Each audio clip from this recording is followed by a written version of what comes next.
l'ASSP, c'est la mission appontage simulé sur piste.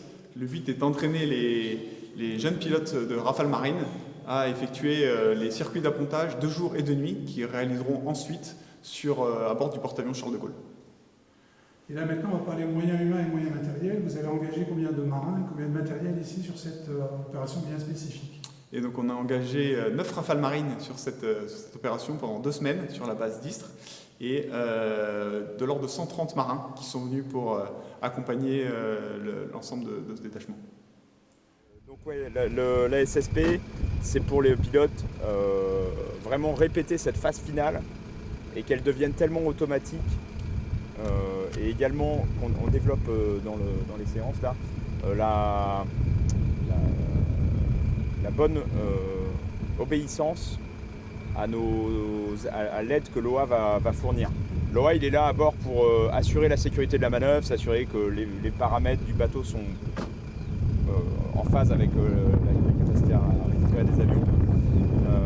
Et ensuite, il va prendre la décision de laisser la passe se poursuivre si tout est bon et que le pilote est dans des paramètres qui sont maîtrisés.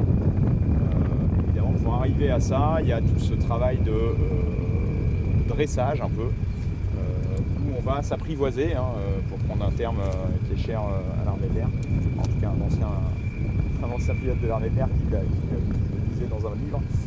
Et en fait, c'est un travail où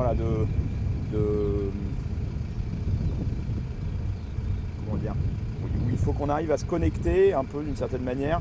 Quand je vais donner un ordre au pilote, il faut qu'il réponde comme je l'entends et pas autrement.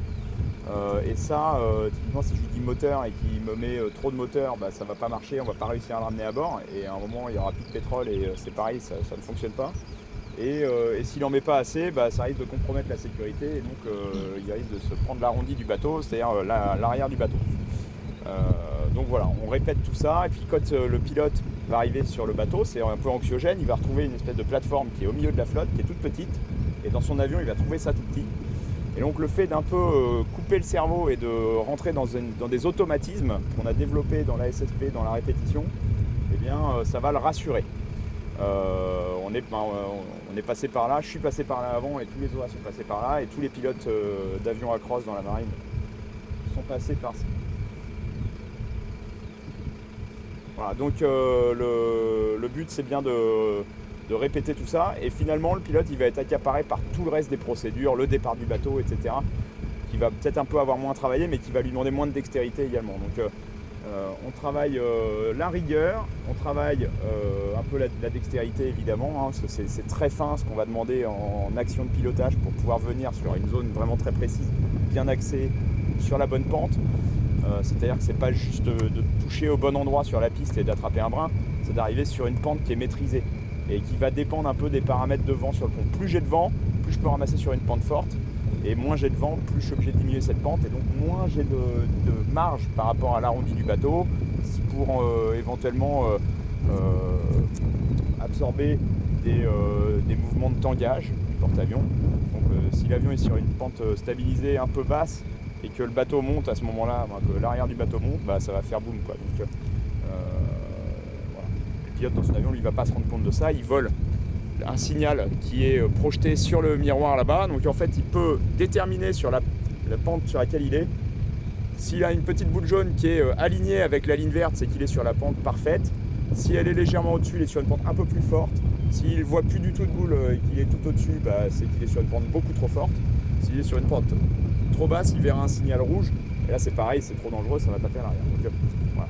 Et ça peut évoluer très vite, donc c'est pas seulement être au bon endroit au bon moment, c'est avoir de la stabilité dans le contrôle de cette petite boule jaune là qu'on vient faire vivre dans ce caisson.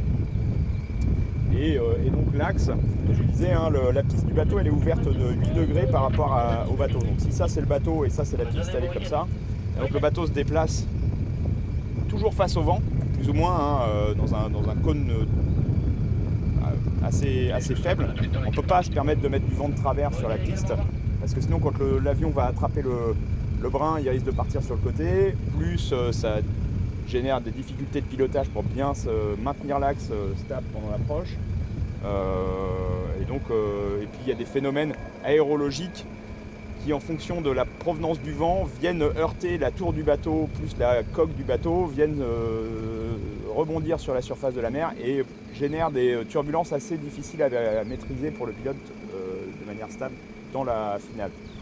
Donc tout ça, ça exige au bateau de se mettre face au vent quand il ramasse les avions et de se remettre face au vent quand il les catapulte aussi. Hein. Historiquement, je ne sais pas si vous avez le terme de Charlie, ça vous parle? C'est l'heure à laquelle les avions se présentent à l'appontage, le Charlie. Your signal is Charlie. Et en fait, historiquement, ce sont les porte-avions dans le Pacifique, sans parler, qui remontaient le vent pour se présenter à un point de ramassage des avions. Donc les avions savent qu'ils vont être récupérés à telle heure. On a une heure assignée, c'est ordonné par le commandant du bateau que l'on signe, chaque pilote signe avant de partir à son avion. Et donc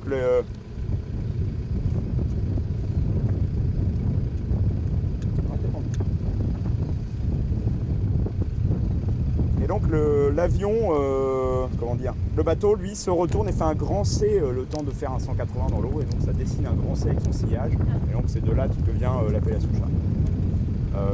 Le bateau, une fois qu'il est en phase de catapultage ou en phase de ramassage, surtout dans une zone sur la mer qui est un peu contestée, il faut qu'il soit rapide à lancer ses avions. On a 2 catapultes qui permettent d'envoyer sur chacune un avion toutes les 2 minutes, donc ça fait un avion toutes les minutes en moyenne, avec 2 catapultes qui fonctionnent. Et pour le ramassage, avec un circuit qui est bien cadencé, des intervalles bien définis, les avions arrivent au break, normalement ils passent.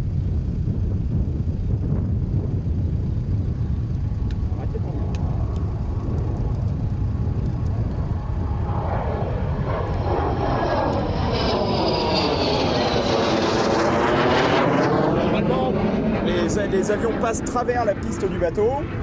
Et donc on a toutes les patrouilles reviennent à la même heure quand le bateau se met à l'heure, se met à la route, dans des pontées assez standards. Hein. On a peut-être 15 avions en vol.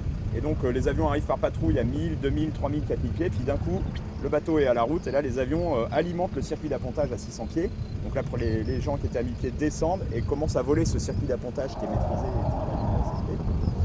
Et la patrouille suivante descend à 1000 pieds. Et puis en maintenant la vue, en fait, ça descend.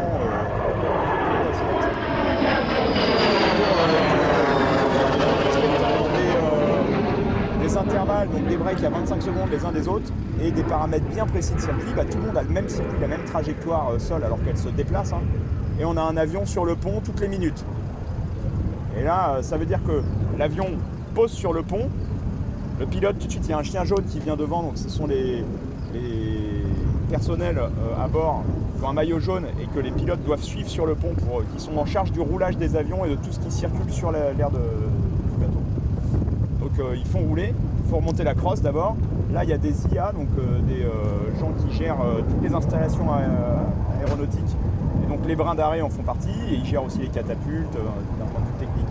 Eux, ils rembobinent le brin, ils vérifient les pressions et tout ça c'est mis en place pour que les pressions soient bonnes, les brins soient là. L'avion a dégagé la zone de sécurité qui est très mince autour de la piste pour qu'on puisse ramasser l'avion suivant. Et là, toutes les minutes, on a un avion qui arrive. Et en 15 minutes, on a ramassé 16 avions.